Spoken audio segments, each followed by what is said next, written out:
Hello friends, ఎలా ఉన్నారు?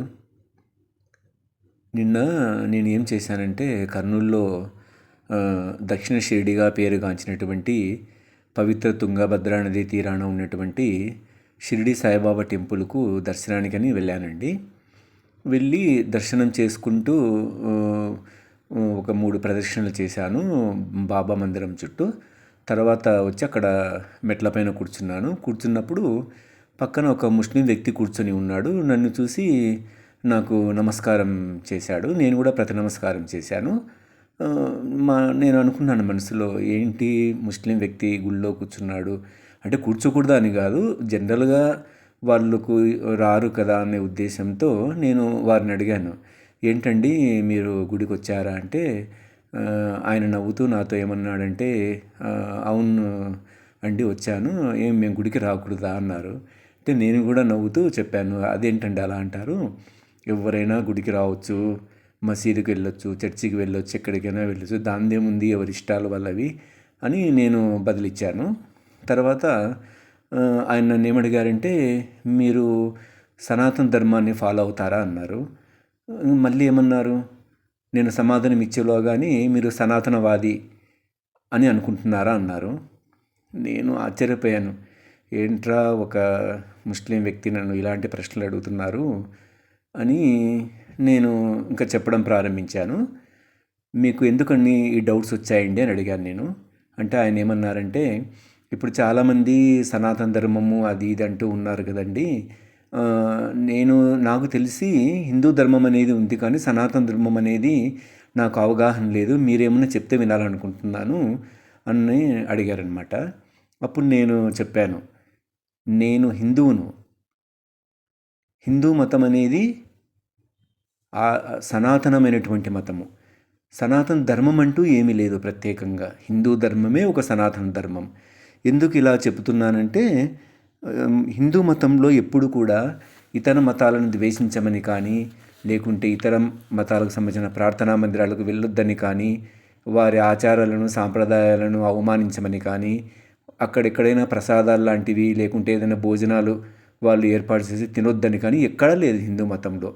హిందూ మతం అనేది నిజం చెప్పాలంటే భారతదేశంలోనే కాదు ప్రపంచంలోనే అతి పురాతనమైన మతము. హిందూ మతంలో పరమత సహనం అనేది మొదటి నుంచి కూడా ఉంది.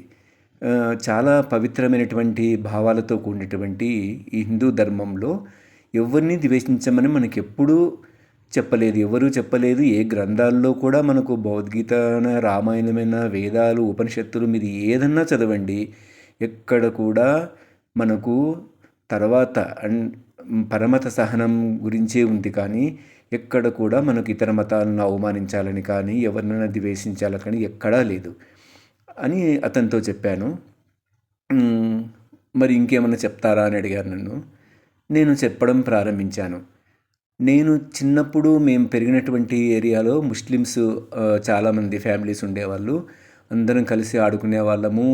నిజం చెప్పాలంటే అసలు మేమందరం కూడా వాళ్ళ ముస్లిమ్స్, హిందూస్ అందరూ ఒకరినొకరు వరుసలు పెట్టి పిలుచుకునే వాళ్ళము. అంటే మామ, చిన్నాన్న, తాతయ్య అట్లా పిలుచుకుంటూ ఉండేవాళ్ళము. అందరము చాలా ప్రేమగా కలిసిమెలిసి ఉండేవాళ్ళము. తర్వాత మళ్ళీ నేను కొద్దిగా పెద్దగైన తర్వాత 6th 7th చదివేటప్పుడు అక్కడ ఎడ్యుకేషన్ బాగుంటుంది, డిసిప్లిన్ ఉంటుందనే ఉద్దేశంతో సిఎస్ఐ స్కూల్లో చదివాను.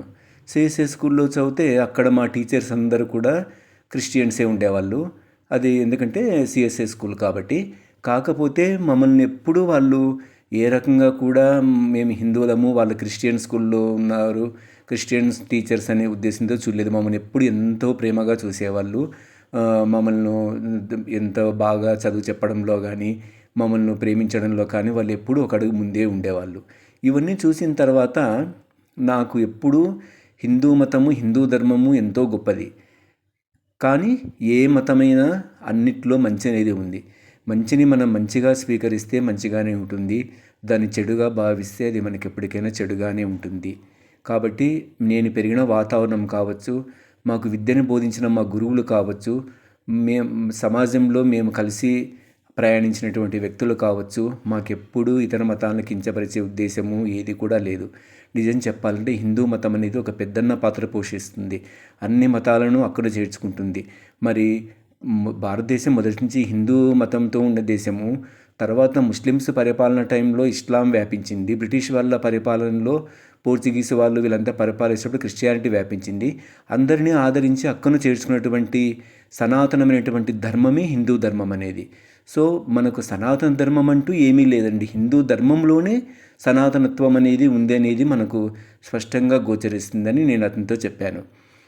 తర్వాత అతను నన్ను ఏమడిగారంటే, మరి చాలామంది ముస్లిమ్స్ను ద్వేషిస్తుంటారు కదా, అది ఇది అంటూ అన్నారు. అంటే నేను చెప్పాను, ఎవరూ ద్వేషించరండి. ద్వేషిస్తున్నారంటే దానికి అక్కడ ఉండేటువంటి సంఘటనలు, వ్యక్తిగత కారణాలు ఏదైనా ఉంటాయి. తర్వాత కొందరు ఏమంటారంటే, ముస్లిమ్స్ పాకిస్తాన్కు సపోర్ట్ ఇస్తూ ఉంటారు కాబట్టి ద్వేషిస్తారని అంటారు, నిజమేనా అని మళ్ళీ వాళ్ళు నన్ను అడిగారు. నేను చెప్పాను, కొంతవరకు అది కారణం కావచ్చు. సరే, ముస్లిమ్స్ అనేవాళ్ళు మన భారతీయులు, మన దేశంలో పుట్టారు, ఇక్కడే మరణిస్తారు, వాళ్ళు పూర్వీకులు ఇక్కడే పుట్టి మరణించి ఉంటారు. కాబట్టి మనము అంటే ఏ దేశం వాళ్ళైనా సరే, ఈవెన్ పాకిస్తాన్ వాళ్ళైనా వాళ్ళ దేశాన్ని వాళ్ళు ప్రేమించాలి, అది ధర్మము. ఎందుకంటే మన జీవితం ఇక్కడే ముడిపడి ఉంటుంది కాబట్టి. క్రిస్టియన్స్ అయినా అంతే, మనం ఏ దేశంలో ఉన్నా ఆ దేశాన్ని ప్రేమించాలి. ఇప్పుడు మనము అంతేగాని మనము మతాన్ని ఆలోచిస్తూ మనం దేశాన్ని ద్వేషించడం అనేది చాలా తప్పండి. కాబట్టి సనాతన ధర్మము అనేది అందరినీ ప్రేమిస్తుంది, అందరినీ గౌరవిస్తుంది, అన్ని మతాలను గౌరవిస్తుంది. అదే హిందూ ధర్మము, సనాతన ధర్మంలో ఉండేటువంటి గొప్పతనం అని చెప్పాను. ఆయన నవ్వారు. నవ్విన తర్వాత నేను వన్ టౌన్లో అమ్మవారి శాల కూడా వెళ్తుంటాను అప్పుడప్పుడు. కాకపోతే బాబా గుళ్ళోలాగా నేను లోపలికి వెళ్ళలేను, బయట నుంచే నమస్కరిస్తుంటాను మనసులో. చెప్పులు ఒక పక్కగా వదిలేసి నమస్కరించి మళ్ళీ వెళ్తూ ఉంటాను అని చెప్పారు. నాకైతే చాలా సంతోషం అనిపించింది. ఇంకా అతను వెళ్ళేటప్పుడు మళ్ళీ నాతో ఒకసారి కరచాలనం చేసి మళ్ళీ 2 చేతులు జోడించి నాకు నమస్కారం పెట్టారు. నేను ప్రతి నమస్కారం చేశాను.